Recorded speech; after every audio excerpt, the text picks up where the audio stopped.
Okay, I think we can start. Hi everyone, I'm Heidi from KVPS and welcome to our webinar.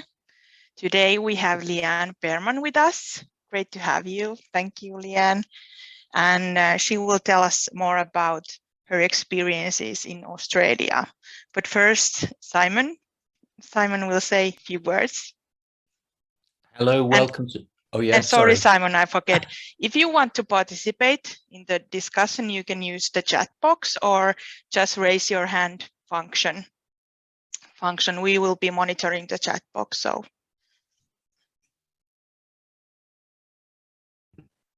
Oh, hello. So I'm Simon Duffy. I'm one of the members of the SDS network, which this is an event of.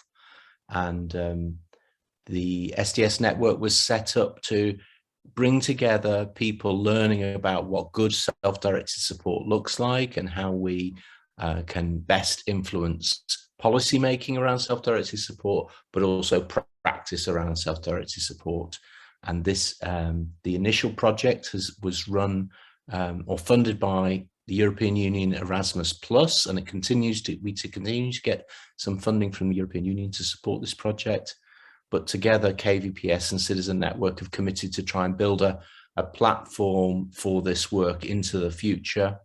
And so we're really keen to also include friends from outside Europe, like Leanne Pearman from Western Australia Individualised Services, who's going to be our speaker today. And I just wanted to say a little bit briefly to introduce people to, this is my sense of the Australian experience and the value of the WAIS and Leanne's work is immense.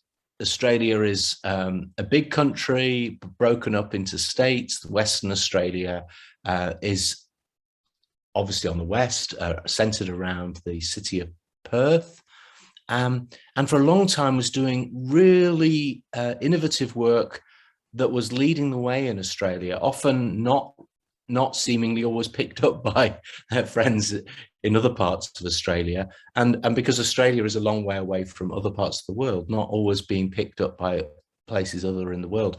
And the work of Western Australia Individualised Services has been some of the most interesting and cutting edge work globally for a long time. In the last few years, this big change that Leanne's going to describe, the National Disability Insurance Scheme, which is a big change to the funding of all disability services, has kind of brought all of the states together into one system, subject to still some variations. And that change itself, both its good parts and its not so good parts, is very, very interesting and very ambitious. I've written something of some of the problems built into some of the assumptions, in my opinion, but nevertheless, one of the most important changes globally that we've seen towards self-directed support. And I've known Leanne for quite a few years, fortunate to be able to go and meet her and a few visits to Australia. And I'm so delighted that she's coming to speak to us. With quick sneak preview, looks like Leanne's got loads of slides and structure and film, so we're not going to be bored at all. We're going to see lots of interesting stuff, but no pressure, Leanne. Just thanks, Simon. Over to you. Okay. Hello, everybody. I'm just going to bring up my PowerPoint. Hopefully it's not death by PowerPoint, but let's see. So my name's Leanne Pearman and I'm from Western Australia's Individualised Services, and I guess we're also known as, or shortened it to WAIS, but I'll talk a little bit about that in a minute. Firstly, I'd like to acknowledge the traditional owners of the Budja, which is land, of which I'm on today, in Booloo, otherwise known as Perth, which is the Whadjuk people of the Noongar Nation. And I pay my respects to the elders past, present and emerging. I also recognise the strength, resilience and capacity of the Noongar people on the land of which I'm on today. I also want to acknowledge the First Nations people of the land of which you may be on today. So welcome, everybody. So who are we? I'm going to give a little bit of a description, I guess, of who we are. If you Google WAIS, it might come up as the Institute of Sport, and we often joke and say, that is definitely not us. If you know most of the WAIS team, we are definitely not sporty. We like watching, but don't like doing. We're not a service provider. We're a member-based organisation working in partnership and walking alongside people with disability, their families, service providers and government. And I guess our vision of people being able to live their lives their way means that part of our work is about promoting and advancing individualised, self-directed supports and services. The WAIS team, our WAIS team is built up of people with disability, family members, and people like myself who have been around the disability world and walking alongside people for a very long time, too many decades actually. Members of our organisation can be exactly who's represented both at our board level, our team level, and our members, which is people with disability, families and service providers. So today I am going to be sharing a little bit about our Australian experience. So just touching a little bit on our WA history, like 2 seconds worth, which is basically very much like the rest of the world. Talk a little bit about our National Disability Insurance Scheme, otherwise known as the NDIS, or sometimes called the Purple Beast because it's a purple logo. And I'm also going to share a little bit about our WAIS work and what we focus on when walking alongside people who have to navigate and engage with a whole range of systems, but including the NDIS. I am going to have a couple of little breaks for breakout rooms because I'm really interested in hearing, I guess, your thoughts around what I'm sharing, if it's interesting or not, and also what your experiences have been in your country on where you're at it right now. So probably just like everywhere around the world, in WA and Australia, historically people were grouped together in quite large institutions, hostels, large, and as sort of time went on, more smaller group homes. People who weren't placed in institutions and who stayed at home really struggled with either little or no support. Inclusion around education or employment was almost non-existent, and people had to rely on family or extended supports to get their needs met, which sometimes didn't happen easily or well for them. Across Australia, it was a very fragmented, very underfunded and under-supported system. In Western Australia, our system was such that our system was definitely underfunded. If people managed to get funding, they could choose a provider to be, I guess, choose the most flexible provider that could meet their needs, and they had sort of a package to make that work. There were other states that had something similar, but it was very inconsistent across Australia. And one of the things, again, historically and across the world, is that it was based very much on a medicalised model, which is, let's find out what's wrong with you, let's try and fix you, and let's train you so to make sure that you can be like us. And people's individuality became quite invisible in those circumstances. So in 2008, people with disability and also other organisations, so we've got a number of sort of provider peak bodies, we've got other advocacy bodies, so a range of people came together, and we're talking about an idea that became the National Disability Insurance Scheme, or the NDIS. The idea was pretty simple, which you think that simple should be really good, but as we know, any sort of implementation can be harder than it looks. But the idea was to create a national system that was well-funded to be able to provide tailored, individualised support to people, where there was no more missing out or people getting one shower a week, or waiting lists for accommodation or for people to move into their own home, and no more of that. We're going to make you fit what's on offer. We'll make you fit the system. That was the simple idea. There was a general feeling within the disability community, and I say community, I'm talking about people, families, organisations, peak bodies, service providers. We all knew that a national scheme, nationally funded scheme, would be a great way to go. But when it comes to, I guess, politics and how it gets funded, you really do need the rest of the country on board. And in 2011, the Every Australian Counts campaign was born. And in a few years, there were across Australia, the idea that Every Australian Counts became really critical to getting things up and running. You could acquire a disability when you're 45. You could have a grandchild that has a disability. You could have a car accident and something happens to you. So it's sort of the way in which the campaign worked, connected with people who may not have had any experience within the disability world, and they recognised that, wow, this really could affect me. I've got some interest here, I've got some investment here, and I'm on board with this. Now I'm giving you a very short snapshot, of course, but there was a lot of work that went into the strategies around that.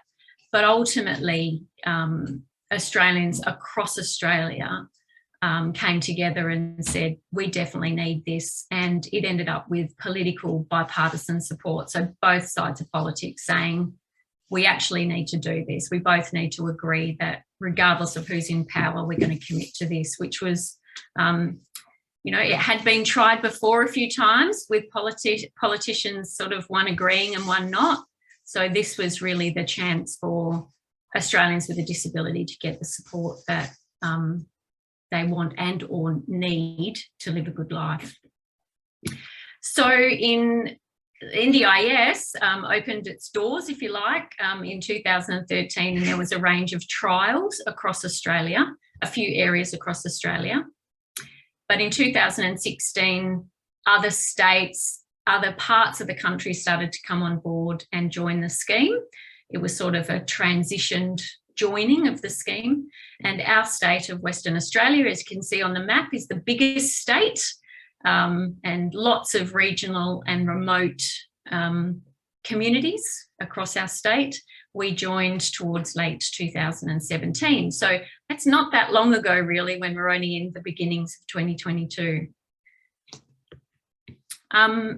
So for why was it called the National Disability Insurance Scheme? It's just to give a bit of context really, that obviously national, that it's across all our states and territories, that there was going to be a consistent application, so that if I have a disability and I have NDIS funding in WA and I happen to move to New South Wales or to Sydney, that my support funding would also be acknowledged and transitioned with me, because it's one scheme.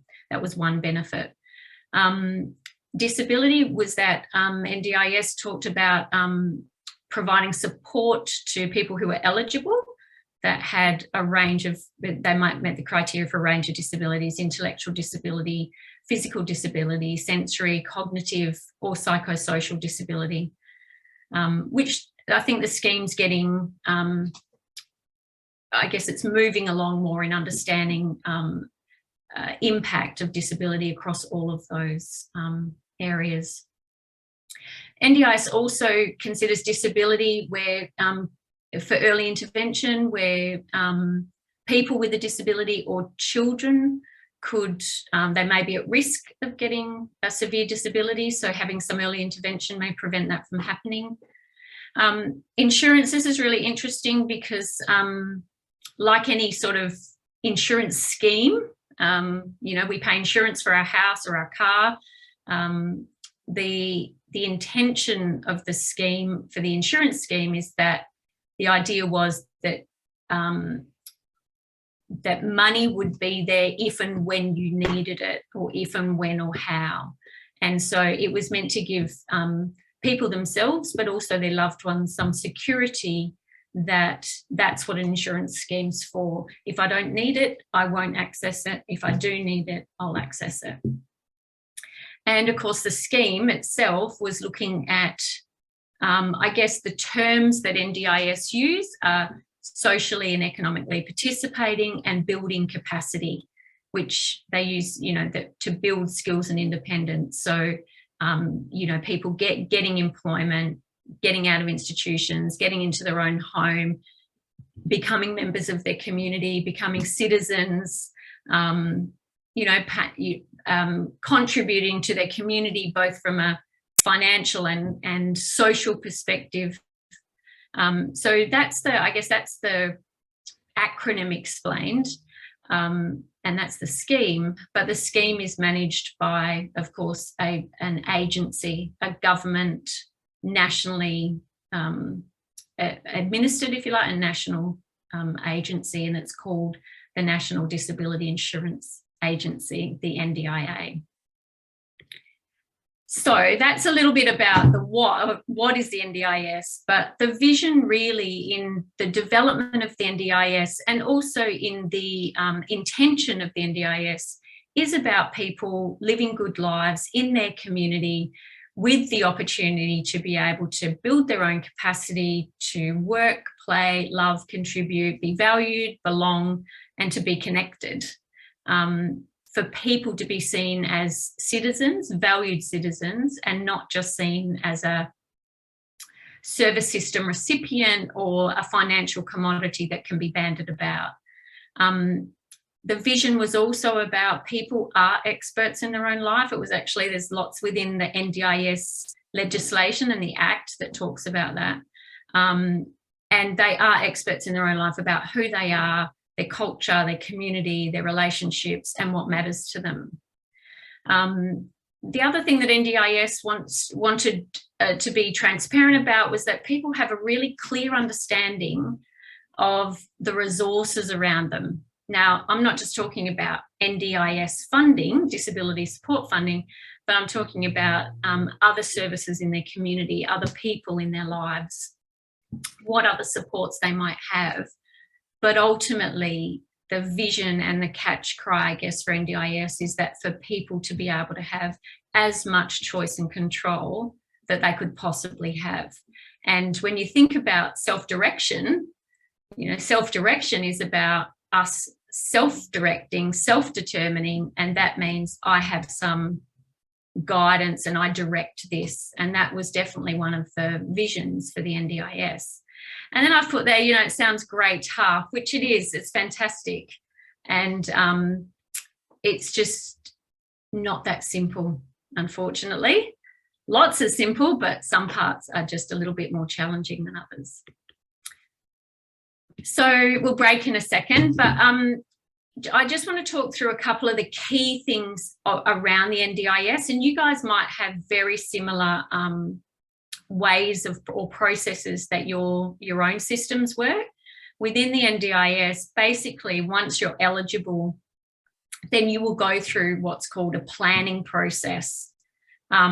We would call it a system planning process, because for those of you who may know about genuine person-centered planning or any of the other sort of planning approaches, which there are many, but all embedded with the values of who are you, who's in your life, what sort of life do you want, how can we make it happen?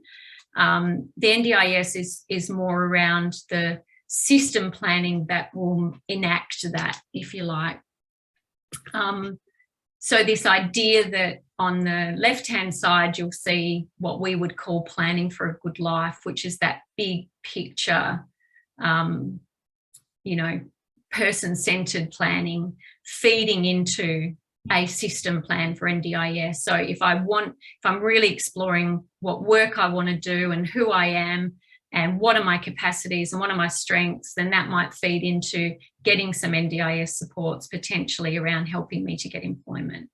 So that's how I guess the fitting within the NDIS of planning becomes important. And again, it's written into the NDIS Act around people will look at having goals, and supports will be funded that are considered reasonable and necessary to do that.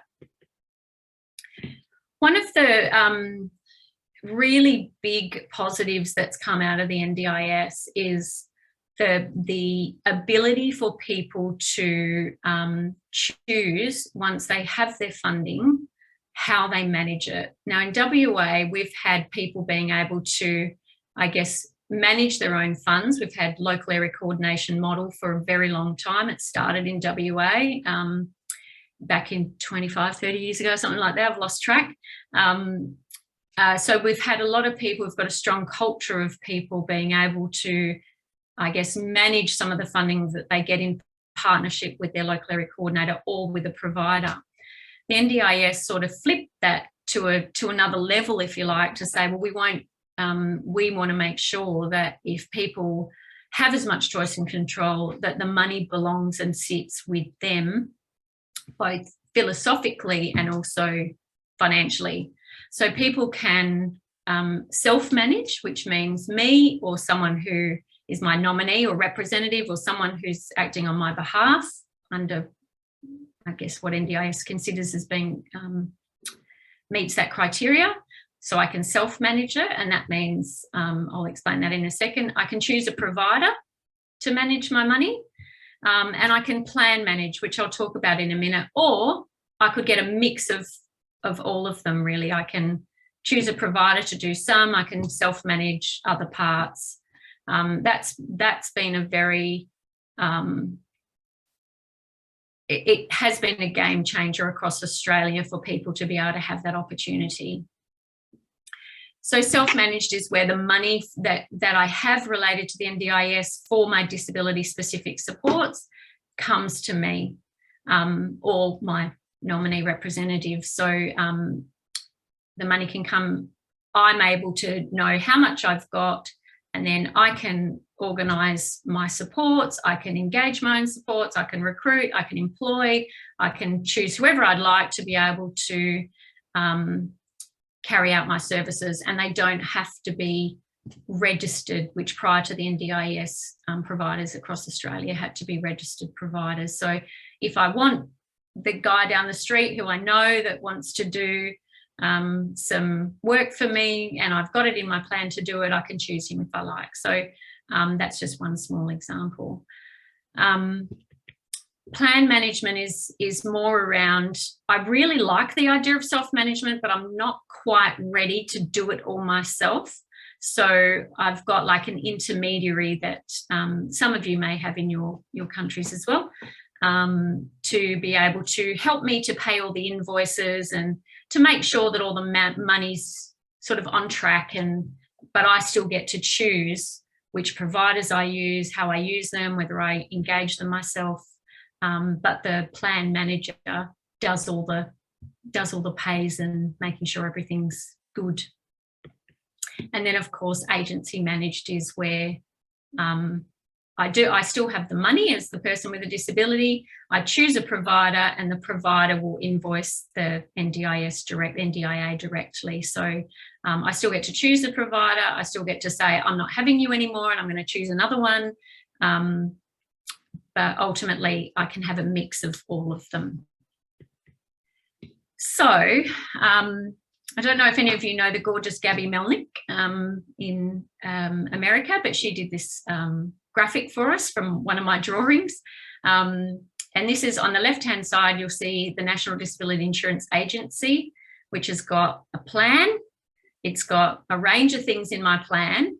And you'll see the person holding the placard that says, I get the support I need. So the National Disability Insurance Agency is the one that helps me to manage my plan, and I can choose self-plan or agency managed.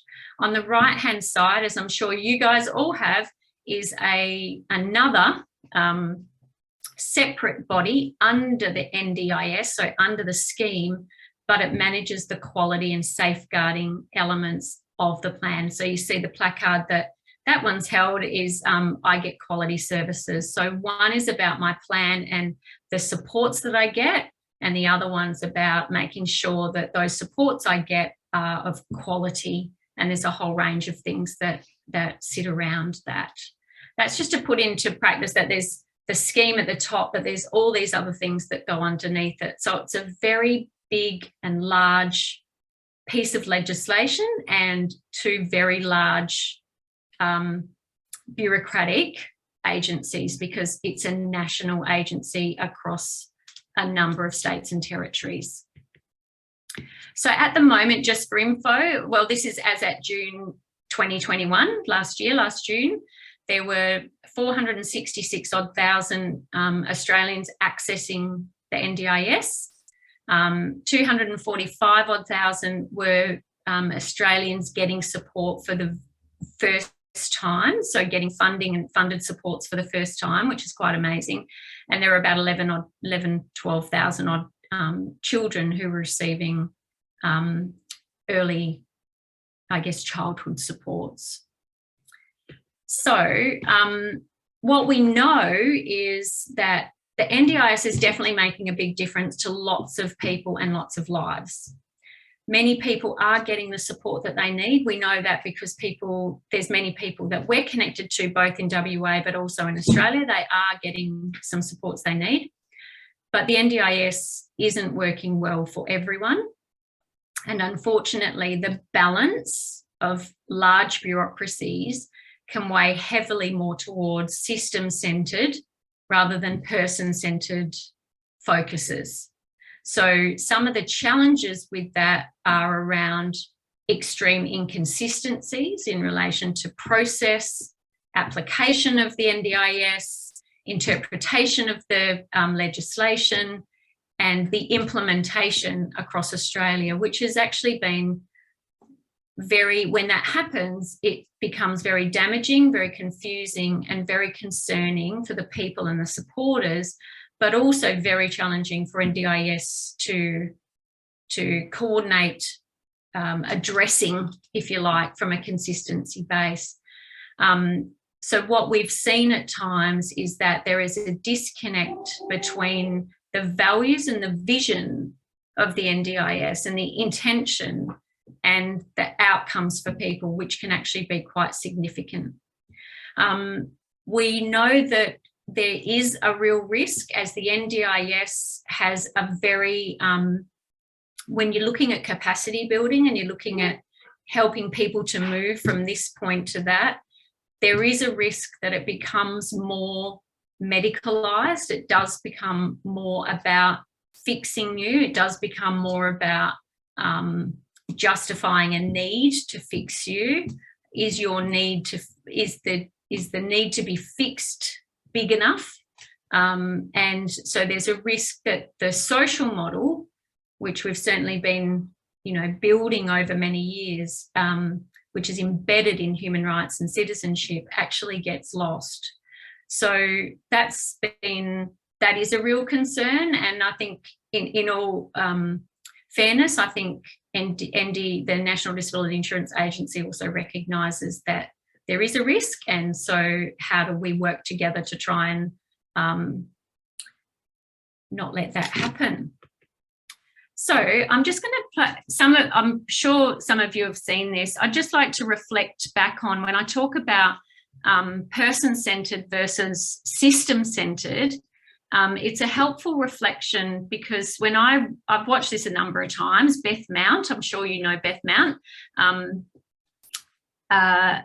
Every time I watch it, I reflect back on where we're at now within our Australian sort of setting and within the NDIS. So I'm just going to play that. Oops.